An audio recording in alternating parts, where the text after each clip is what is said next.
If you've ever opened a photo in GIMP and noticed those dark corners ruining an otherwise great image, you're in the right place.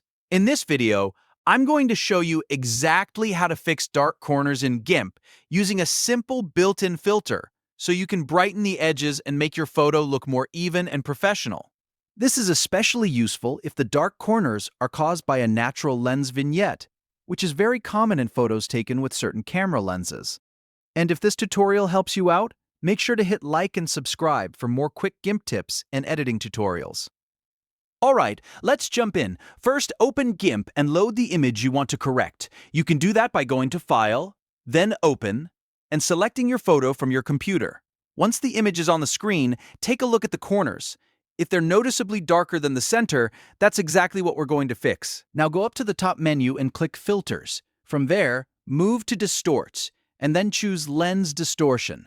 This opens a filter that gives you a few useful controls for correcting the look of your image. The main setting you want to focus on here is the Brighten slider. This is the key tool for lifting the shadowed corners and helping the whole frame look more balanced.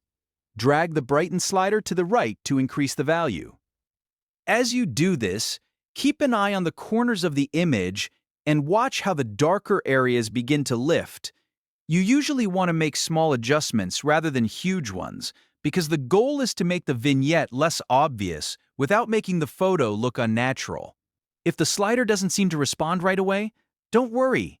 There's a helpful trick you can use. Suddenly lower the edge parameter by a small amount. This can force the filter to recalculate how it applies the correction around the borders, and it often makes the Brighten adjustment start working more clearly. Just move it slightly, not too far, and then check the preview again. Once the lighting looks more even across the whole image, you're on the right track. Take a moment to compare the center of the image with the corners. You want the correction to blend in naturally, so the photo still feels realistic. If you push Brighten too far, the corners may look washed out or artificial, so the best approach is to work gradually and stop as soon as the dark edges are no longer distracting. If needed, you can fine-tune both Brighten and Edge together until the result looks clean and balanced. When you're happy with the look, click OK to apply the filter. GIMP will process the change, and your image should now have much more even lighting across the frame. That's all there is to it. You've just fixed dark corners in GIMP using the Lens Distortion filter, and in just a few steps, you've turned a photo with a heavy vignette into something much more polished. If you found this tutorial useful, please give it a like, subscribe for more GIMP editing guides, and let me know in the comments what software tip you want to learn next. Thanks for watching, and I'll see you in the next video.